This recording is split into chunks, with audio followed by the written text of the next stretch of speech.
Hey everyone, it is October 31st, the last day of the 10th month of reading through the Word. We've got 2 months to go. If you are new with us, welcome. I see the new registrations coming in. It still excites me. Honestly, it still excites me. The thrill does not leave. We love seeing new people signing on and learning about Word Up Ministries, but more than anything, we love the fact that you are wanting to be in the Word every single day, and we love the opportunity to be a part of your life. So thank you for that. So I said previously in another teaching that these chapters are especially tender to my heart, and that there are some days when some years that I can't read past chapter 18 because it's just too hard, of John chapter 18 of John chapter 18, and the crucifixion, the betrayal at Gethsemane, all of that. It's just too difficult for me to read. I guess I'm a little cowardice. I'll own it. But these are especially dear to me because we're getting to hear these last moments that Jesus had with his disciples. And I know how dear my friends are to me, especially my inner circle. And I think it's a privilege that we get to hear his heart as he is preparing this goodbye, or so long, to his friends, those that have served with him in ministry. I know that I can't even imagine all the things that I would want to say to my friends if I were preparing to leave this earth and wait for them on the other side of glory. But that's what these notes are. These notes, these words are his final goodbye. He's trying to tell them everything that they need to know, and maybe put some exclamation points on some things and tie some things up and clear up some misunderstandings, perhaps. And then chapter 17 is just beautiful because it is Jesus' prayer. Wow, this is Jesus' prayer. And I love that he is praying for future believers. He prayed for himself, he prayed for his disciples, them, and he prayed for us. And the notes from today's lesson are a combination from Enduring Word and then my verse that goes with it, that I found to go with it, because you guys know I have to have a verse for things. But I was struck by the verse 15 in John 17. I'm not asking you to take them out of this world.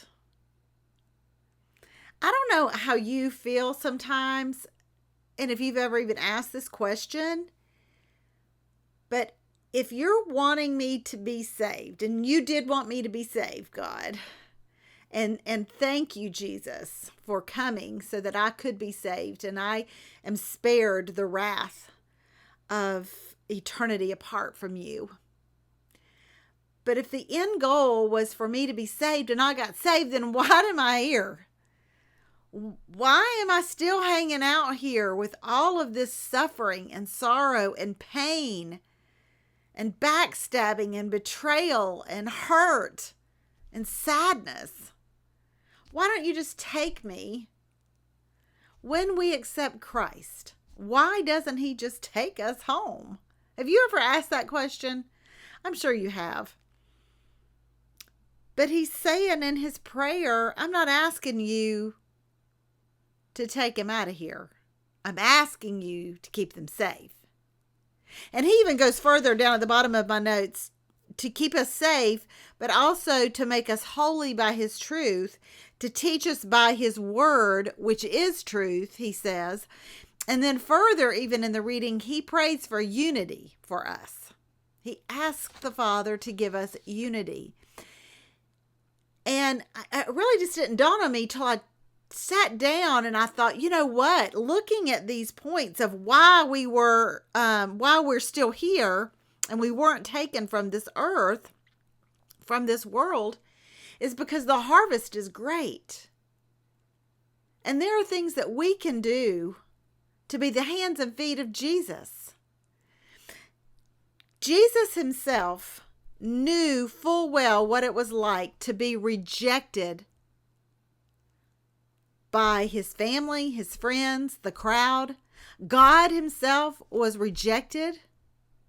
So we get the opportunity to be the hands and feet to people that probably would never step foot in a church or even think about praying to God.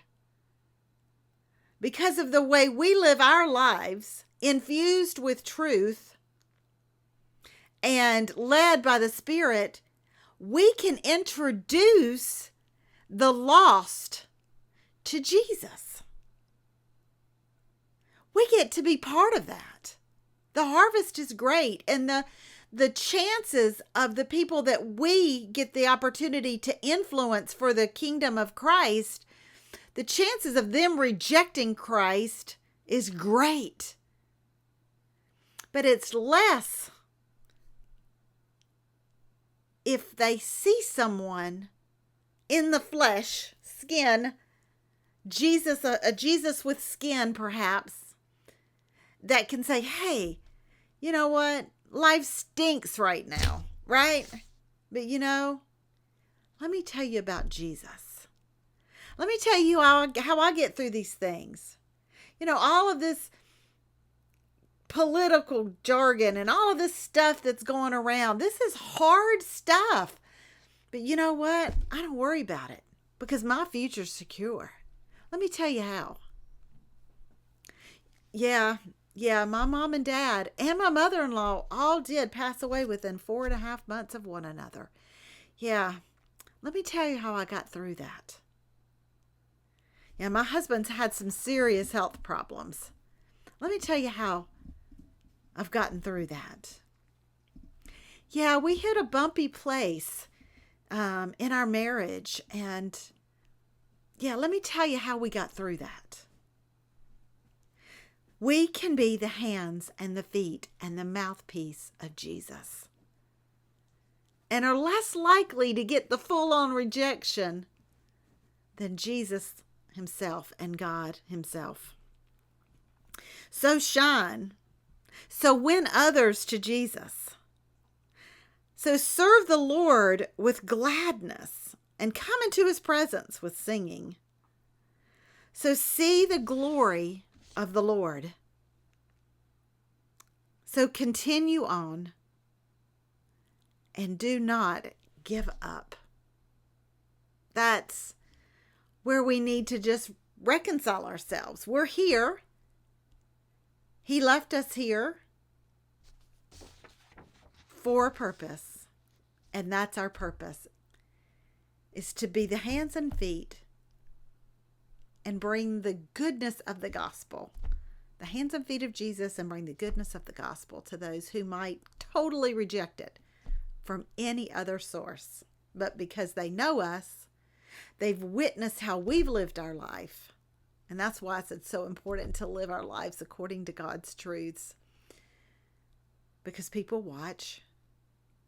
And we have the opportunity to hopefully plant a seed. If not, water the seed. If not, maybe even get to harvest what somebody else planted and watered along the way. That's why we're still here. Y'all have a great day, and I'll see you next time we're together on Read Through the Word.